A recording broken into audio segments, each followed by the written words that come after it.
mbola mampitomboana ho aminareo rehetra hatrany anieny fahasoavana sy ny fiadanana avy amin'Andriamanitra raintsika sy Jesosy Kristy tompo. Amen. Mivavaka isika riavana. Ry Andriamanitra rainay ao amin'i Jesosy Kristy, zanakao ary mpamonjy anay. Tonga ny fotoana ankehitriny hiaonanao sy hampaherezanao anay. Ataovy mahita ny fahatsaranao izay. Ataovy mahatsapa ny fanatrehanao izay. Ataovy misitraka ny fampaherezanao izay. Dia amin'ny anaran'i Jesosy Kristy lohan'ny fiangonana nanaovanay izany vavaka izany. Amen. Ny filazantsara araka ny Luka 4:4. Andininy 5:20 ka hatramin'ny 5:30 ny vakina tao riavana no isy ny afatra ny tompo ho antsika. Amin'izao fanompam-pivavahana famaranana ny fivoriam-be ny sondapartany vato fehizoro ampitan-dranomasina izao. Ary singanana manokana ny andininy 9:20 vaky toy izao ny anaran'ny tompo. Raha misy manaraka ka tsy mankahala ny rainy sy ny reniny sy ny vadiny sy ny zanany sy ny ralahany sy ny anabaviny, eny ny ainy koa aza, dia tsy azo ekena ho mpianatra izy. Ndraisinao loha hevitra izao tenin'Andriamanitra izao no hoe ny fepetra ho an'ny mpianatra Kristy. Raha nanaraka tsara ny vaky teny tao amin'ny filazantsara isika riavana, dia mahita fa mavesa-danja avokoa ny andininy rehetra ao. Saingy ty andininy 9:20 no nanaitra manokana. Nanaitra satria ny ankohonantsika izay mamitsika no asain'ny tompo miandry. Eny ny aina sy ny tenantsika ary ilay lazaina fa lahatokana no asain'ny tompo mandefitra. Inona marina ny tiany ambara. Tao Jerosalema Jesosy Kristy nivoaka ny tranon'ny fariseo anankiray izay niarahany sakafo. Arahana vahoaka marobe. Ary raha mijery an'izany dia tahaka ny hoe mpianatra Kristy daholo ve reo. Voalaza ny tenin'Andriamanitra nitodika tamin'ireo vahoaka ireo izy. Ary nampianatra azy. Nampianatra azy ny amin'ny hoe inona marina moa ny fepetraka raha tao mpianatra Kristy ianao. Eto koa amin'izao fanompam-pivavahana famaranana izao dia mahita vahoaka marobe. Koa dia raiso tahaka ny todika aminao ny tompo mampianatra anao izany hoe fepetra raha tao mpianatra Kristy izany anao. Fepetra voalohany, fahaizana mametraka ny lahara-pahamehana ao amin'ny Kristy. Fahaizana mametraka ny lahara-pahamehana ao amin'ny Kristy. Miteraka fanontaniana izany. Iza ny lahara-pahamehana amin'ny fitiavanao? Eto amin'ity andininy 9:20 dia voatonona ny anaran'Andriamanitra, dia voatonona daholo ny mpiray ankohonana amintsika, ny ray aman-dreny, ny vady, ny zanaka, ny mpiray tampo, eny hatramin'ny aina azy. Izy amin'ireo ny voalohany amintsika, ary fahafiry amin'izany Andriamanitra.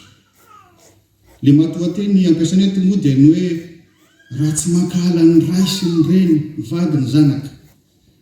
Fa rehefa mandray ny dika teny iombonana isika dia mazava kokoa ny tiany ambara. Hoy ny dika teny iombonana. Raha misy manatona, aoka ho tia ahy mihoatra noho ny ray, mihoatra noho ny reny. Fa raha tsy zany, tsy afaka ho mpianatra izy. Mazava zany, tsy mampirisika antsika hankahala ny ankohonantsika velovelo ny tompo.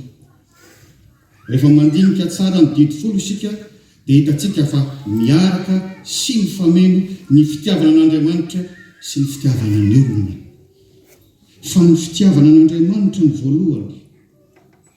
Mahatra ny fitiavantsika olona raha tsy ny fitiavana an'Andriamanitra ny voalohany. Mora rava ny fitiavana olona rehefa tsy ny fitiavana an'Andriamanitra ny voalohany. Koa mahaiza mandahatra ny lahara-pahamehana amin'ny fitiavanao, fa Andriamanitra aloha voaolona. ary takatra tsara zany rehefa olona ny bebaka marinao. Ahoana no ampiarantsika an'izany? Ino no ataontsika ohatra rehefa tonga ny andro alahady? Andro alahady, andro ny tompo, hitsanganana tamin'ny maty. Inona ny programantsika voalohany? Pique-nique, sport, spectacle, gamozany ratsy. Azontsika tao daholo zany. Saingy lasa ody eo antsika izany raha izany no amozantsika n'Andriamanitra. Lasa ody ho antsika izany raha ny fanompona sy ny fidaranan'Andriamanitra indray no adinontsika. Tena ilaina tokoa zany miala sasatra sy miala voly izany rehefa.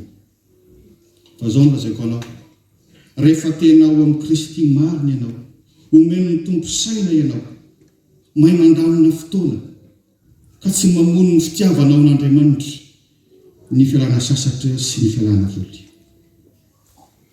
Ny tena marina aza, ny fiarahana miala voly miaraka amin'ny fiangonana ny tena tsara indrindra. Fa tsy za misaotra ny fiangonana izay mba mitsino sy mikarakara ny toy izany, mampirisika ny sampana sy ny fikambanana mba hijery izany koa, satria ny olona rehetra sy ny olona manontolo no mila mahazo aina sy mivelatra aty am-piangonana. Fa mahaiza mandahatra ny lara-pahamehana ny fitiavana n'Andriamanitra aloha. So malaza be raharaha isika ka sanatria ny volovary indray ny tsy vita. Ahoana koa nampiarana izany? Ny herinandro moa no miverimberina eo amin'ny fiainantsika. Ahoana amin'ny lafiny fandaminantsika ny fitantanana ny vola? Fantatsika fa ny alahady no andro voalohany amin'ny herinandro. Zay ny mino. Ny alahady no andro voalohany. Zay vao noratsinainy ny talata ka hatrany ny sabotsy. Ny alahady no andro mpanompoana voalohany. Fa rehefa tsara ny fanompoantsika n'Andriamanitra ny andro alahady, dia lasa tsara daholo ny fanompoana n'Andriamanitra koa ny asa mandrarantsika any amin'ny fiarahamonina ny alatsinainy ka hatramin'ny sabotsy. Ary tokony saintsantsika tsara zany, fa tsy hoe rehefa alahady ihany isika no mpanompon'Andriamanitra. Dia misaotra amin'ny tompo isika fa misy amintsika ireo ataoko hoe kristianina modely, atokany meloa ny vola rehetra ilaina amin'ny fanompoana n'Andriamanitra ny am-piangonana. Zay vao ny vola sisa hoentina mikarakara ny fiainana andavanandro. Ary tena mahita ny fitahirin'ny tompo, ny voninahitry ny tompo izy amin'izany. Ary milaza aminao fa mandeha ho azy zany rehefa tena ao amin'ny tompo isika. Fa rehefa ny momba n'Andriamanitra no ataontsika mandefindefitra, milaza aminao fa na dia betsaka aza ny vola miditra aminao, ohatran'ny tsy ampy foana, tsy afa-po foana ianao, vao mainka reraka, vao mainka kizitina. Ary dia mampatsiahy ny teny nampitondraina ny agay-paminany hoe, ary izay mahazo karama dia mahazo karama hatao amin'ny kitapo loka. Toy tsy hita kory izay nalehany. Raha no tonga antsika izy tia miteny, ka tsao aloha ny fanjakany sy ny fahamarinany dia hanampy anareo izy mandritra. Andramby izany fa hitanao ny fahatsarany Jehova. Fepetra faharoa, ho an'ny olona mba hahatonga azy ho tena mpianatra Kristy, kristianina dia izao: ny fiarovana ny soatoavana kristianina. Fiarovana ny soatoavana kristianina. Ny maizy azy ny olona anankiray dia refesina amin'ny soatoavana ananany, valeur. Izany hoe foto-kevitra hijoroany, hiainany, arovany mafy. Ka ny soatoavana kristianina voalohany, ny tsy fifivadiana amin'Andriamanitra.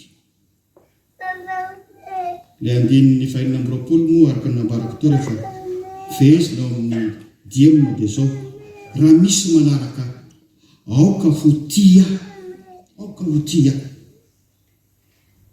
Izany no ataontsika ambony voalohany amin'ny kristianinantsika. Manaraka ny tompo, tsy afangaro Andriamanitra hafa, manaraka ny tompo tsy misy fepetra. Araka ny bidy lehibe hoe aza manan'Andriamanitra hafa fa izao ihany. Ka raha sanatria miray amin'ny ankohonanao aza no mitaonanao anompo sampy, hoy Deutéronomie 7:7, perikopantsika tamin'ny Alahady 2 tamin'ity volana ity. Lavo ny tompo, faiza mihitsy ny tenin'Andriamanitra. Fa Andriamanitra ny tokony ekeny mihoatra noho ny olona. Asa 5:20. Koa arovo ny finoanao fa malala eo mason'Andriamanitra ianao sady saro-piaro aminao izy.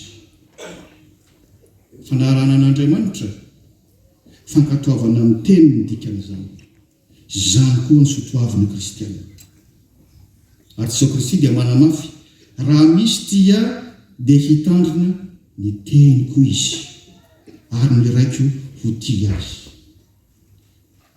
Ny datan'ny rahampitso 1 Oktobra dia hatsiarovantsika ny nametrahany Lotera ireo tohan-kevitra 570 teo amin'ny varavaran'ny fiangonana tao Wittenberg, Allemagne. Izany no miteraka ny protestanta réformé izay misy atsika. Izany no mahatonga ity alahady ity, antsoina hoe alahadin'ny réformation. Anisan'ny andro lehibe eo amin'ny protestantisme réformé hoe soratra masina ireriana, sola scriptura. Ny soratra masina voaraka tao amin'ny Baiboly. Io amintsika ny voalohany ary io no hitarafantsika ny fomba fijery sy ny fitondrantsika ny fiainana rehetra. Rehefa tsy mifanaraka amin'ny soratra masina dia tsy eketsika ary tsy mahasoa antsika. Na fomba Amerikana io, na fomba Frantsay, na fomba Malagasy. Hankalaza ny fetin'ny Halloween ny olona, efa nanomboka omanina izany dia mitohy rahampitso. Raha sorina riavana dia izao: fanomezana voninahitra ny Andriamanitra ny maty, antsoina hoe Samain. Misy resaka finoana mifanohitra amin'ny finoana kristianina. Ny olona mpankalazan'izy io dia mihevitra fa ny aliny 1 Oktobra mialohan'ny fête de la Toussaint dia miverina daholo ny fanahin'ny maty, ka te hifandray amin'ny velona fa mitady vatana hidirana izy. Dia tafiditra tokoa izy. Omaly fotsiny izao vaovao marana teo tany Corée du Sud, tahaka ny tsy tompony tena intsony ny olona fa dia mirohatra fotsiny, efa mifanisika tsisy ianana intsony, sepitra mifanosika 50 ny maty. Mila sorina ilay Andriamanitra ny maty. Mampalahelo ny mieritreritra amin'izany. Ary mino izy ireo fa rehefa manao déguisement zany hono ianao dia izay no mandroaka an'ilay fanahin'ny maty, izay no mampatahotra azy. Izany tokoa ve ny fandrahoana ny fanahy ratsy? Mazava ny tenin'ny Tompo, Marka 5:17. Izao famantaran'izao no anarak'izay mino, hamoaka démonie amin'ny anarako izy, hamoaka démonie amin'ny anarako izy. Ao anatin'ny finoana amin'ny Jesosy Kristy sy amin'ny anaran'i Jesosy Kristy irery ihany no azona mandroaka ny fanahy ratsy. Ka aoka tsy fitahana isika. Avaozy ny fanomponao ry fiangonana. Ary ny fiangonana dia ny kristianina isambatan'olona, satria isika no tenton'ny fanahy. Raha sorina riavana dia izao: tena mifamototra ny soatoavin'ny kristianina sy ny soatoavin'ny izao tontolo izao. N'izao tontolo izao dia izay mifanaraka amin'ny filan'ny nofiny sy ny filan'ny sainy fotsiny ihany. Ka rehefa tiany alaina dia alaina na angalatra azy, rehefa tiany atao dia atao na anafotoana ny hafa azy. Izany ilay fitiavan-tena tsy hamirery vokatry ny fahotana. Ary io ilay ambaran'i Jesosy hoe aoka tia mihoatra ny tenany. Izay ilay fitiavan-tena sy hamirery izay, fa tsy hoe lasa tsy tia ny tenantsika intsony isika ka te hamono tena. Fa io ilay ambaran'ny Tompo hoe mihoatra ny tenany azy. Lasa mahafehy izany filana ratsy izany isika raha mahana Jesosy Kristy, satria efa nombony teo amin'ny hazo fijaliana izany. Ry havana, tsaro ve fa kristianina isika? tsy mitovy amin'izao tontolo izao isika. Izany ny fepetra nambaran'ny tompo raha teo mpianany maro isika. Raha tsaranao fa mbola lavitra n'izany ianao. Ampanetretena amin'ny atsokanao. Mibeba. Raha Yesu Jesosy Kristy ho tompo sy mpamonjy anao, dia ho hitanao ny voninahiny. Amen. Chers frères et sœurs en Christ, notre message pour aujourd'hui est tiré de l'évangile selon Luc, chapitre 14, versets 25 à 35. Et spécialement le verset 26 que je vais lire au nom de Jésus. Si quelqu'un vient à moi sans me préférer à son père, sa mère, sa femme, ses enfants, ses frères et sœurs, et même à sa propre vie, il ne peut pas être mon disciple. Les conditions pour devenir disciple de Christ. Tel est le thème de notre méditation. Ici, Jésus est sorti de la maison d'un pharisien. Il est suivi par de grandes foules. On dirait qu'il a beaucoup de disciples. Mais en les voyant, Jésus s'est retourné et leur a dit quelles sont les conditions pour qu'on devienne vraiment ses disciples. La première condition, c'est de savoir mettre les priorités en Christ.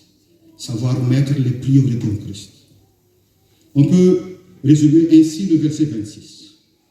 Si quelqu'un vient à moi sans me préférer à qui que ce soit, il ne peut pas être mon disciple. Un vrai chrétien aime Dieu avant qui que ce soit. Telle est la priorité chrétienne. Le Seigneur ne nous incite pas à haïr les membres de la famille. Ici, on nous demande de savoir mettre l'ordre de priorité. On nous demande d'aimer Dieu en premier. Aimer à la fois Dieu et les hommes vont de pair tant que nous mettons avant tout l'amour de Dieu. En effet, sans l'amour de Dieu, nos amours pour la famille n'est qu'instinctif. Alors, comment mettre cela en pratique? Que faisons-nous par exemple le dimanche, tout en sachant que c'est le jour du Seigneur, le jour de sa résurrection? Nous sommes peut-être habitués à organiser des activités en famille, entre amis. Nous avons bien le droit. Nous avons bien le droit de pique-niquer, de faire du sport, de faire la fête, et j'en passe. Mais tout cela devient nos propres idoles si nous n'adorons pas d'abord Dieu. Tout cela devient nos propres idoles si nous ne servons pas d'abord notre Seigneur. Alors sachons mettre les priorités, car nous sommes d'abord disciples de Christ. Pareil pour nos gestions financières. Sachez que pour nous les chrétiens, dimanche, c'est le premier jour de la semaine.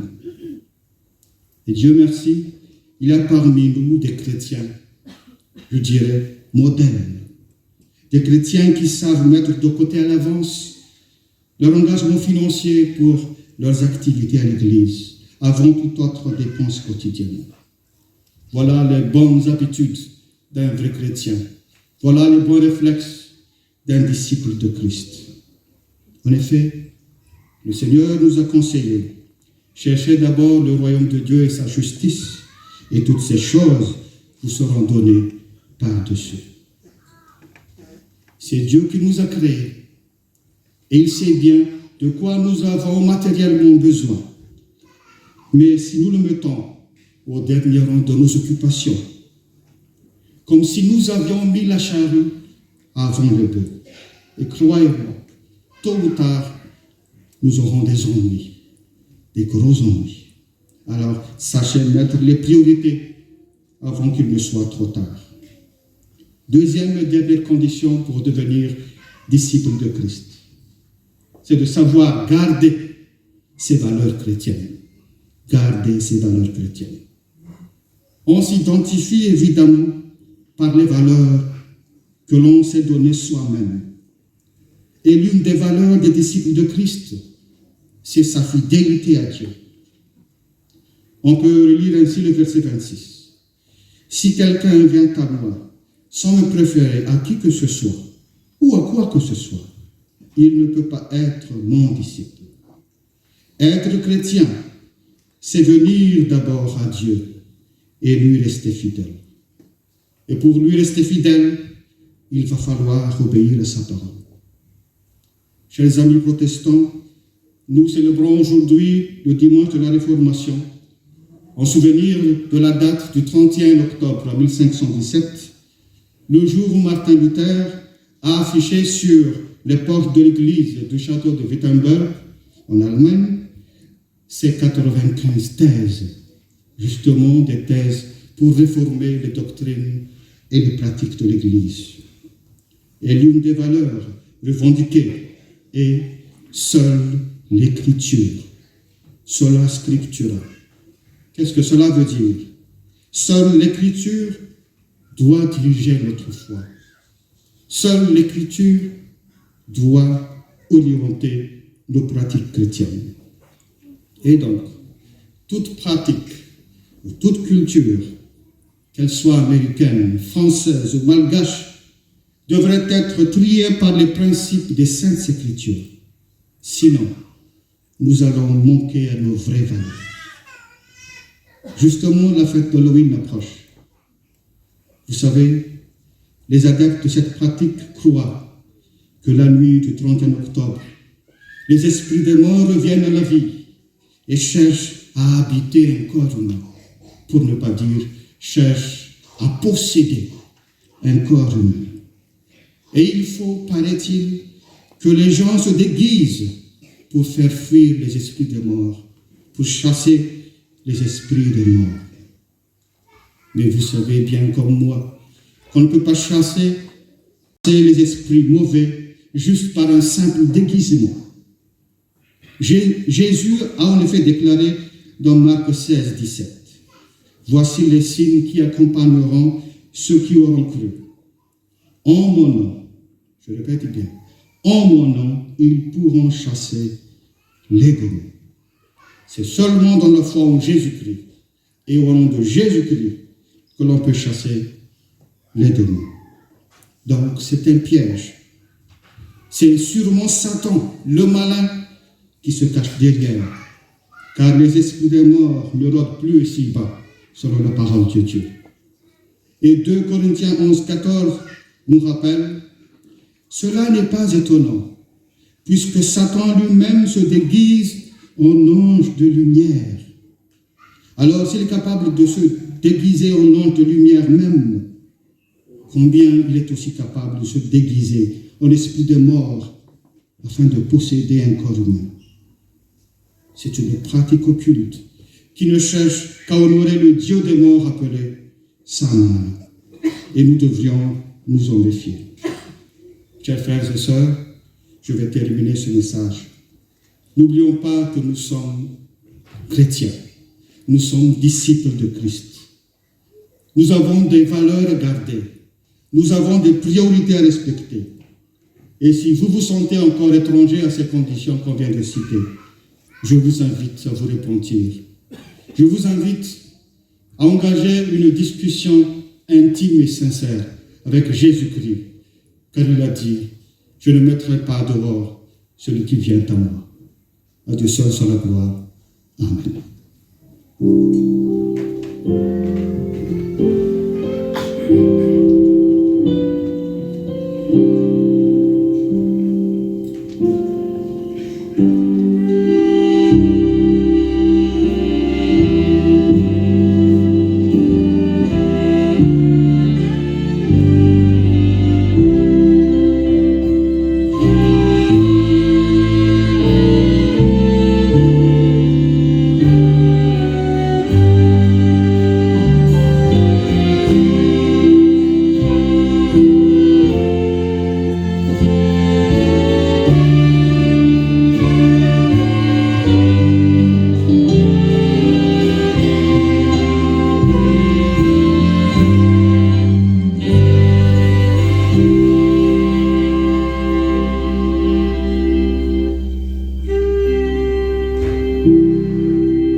Unissons-nous dans la prière de repentance.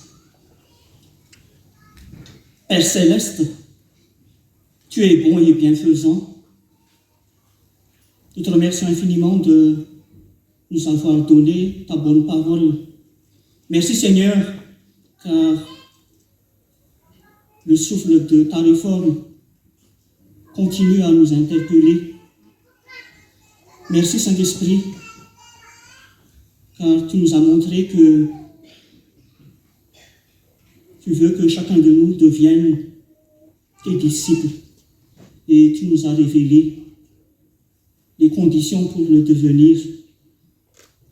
Seigneur Dieu, prends pitié de nous car nous avons failli à ta parole. Tu veux que nous fassions de toi la priorité des priorités dans toutes les facettes de nos vies. Mais malheureusement, parfois, pour ne pas dire souvent, nous nous sommes permis de te reléguer au second plan, voire moindre. Seigneur Dieu, tu veux que chacun de nous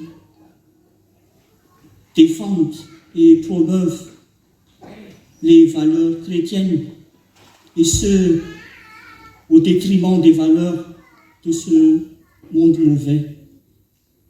Mais dans la vie de tous les jours, nous acceptions que ce monde mauvais nous façonne, nous transforme, nous détermine, et nous acceptions que nos choix optent pour des valeurs aux antipodes de ta parole. Seigneur, prends pitié de nous. Et à part cela, nous avons commis des péchés contre toi et nos semblables dans nos pensées, paroles et actes. Écoute encore les supplications silencieuses de nos cœurs pour t'avouer nos péchés individuels, familiaux, communautaires, nationaux, voire mondiaux.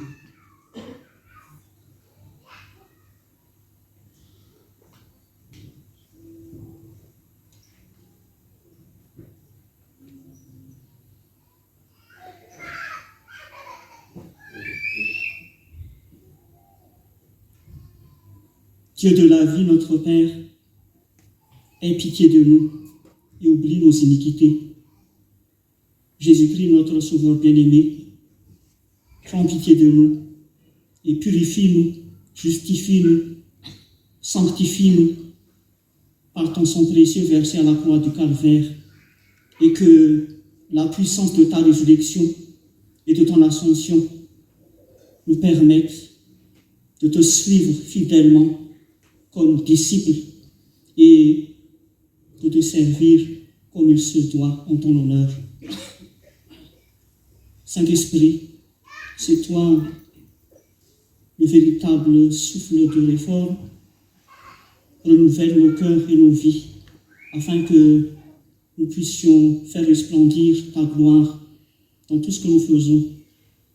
Par Jésus-Christ, notre Sauveur, mort à la croix du Calvaire pour nos péchés et ressuscité pour notre justification. Merci Seigneur, car tu es bon et ta miséricorde demeure éternellement. Amen.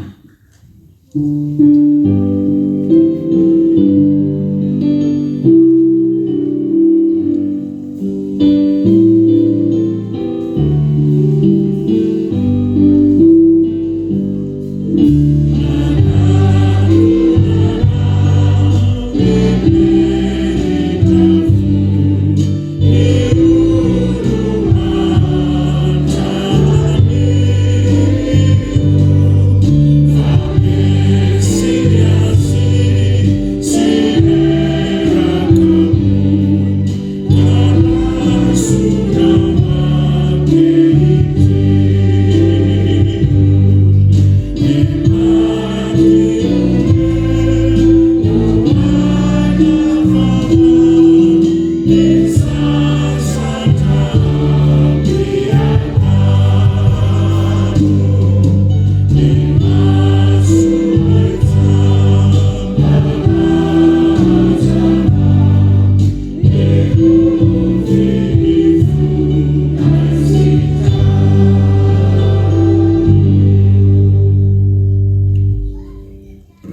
faotantsika isika ry afako dia matoky somarin'Andriamanitra ka mamela ny faotantsika sy manadio antsika ho afaka amin'ny tsy fahatanterantsika rehetra. Je suis né pour te louer. Je suis né pour glorifier ton nom. En toutes circonstances, apprendre à te dire merci. Je suis né pour t'aimer. Je suis né pour t'adorer, mon Dieu. Obéir à ta voix. Je suis faite pour toi. Je suis née pour te louer. Je suis née pour glorifier ton nom. En toutes circonstances, apprendre à te dire merci. Je suis née pour t'aimer. Je suis née pour t'adorer, mon Dieu. Obéir à ta voix. Je suis faite pour toi.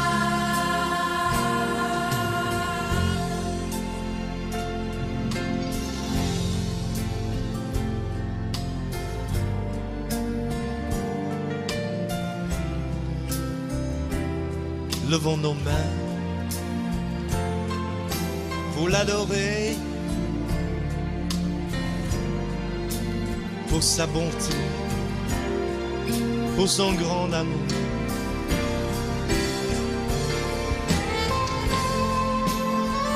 Nous te louons, Seigneur. Tu es notre Dieu.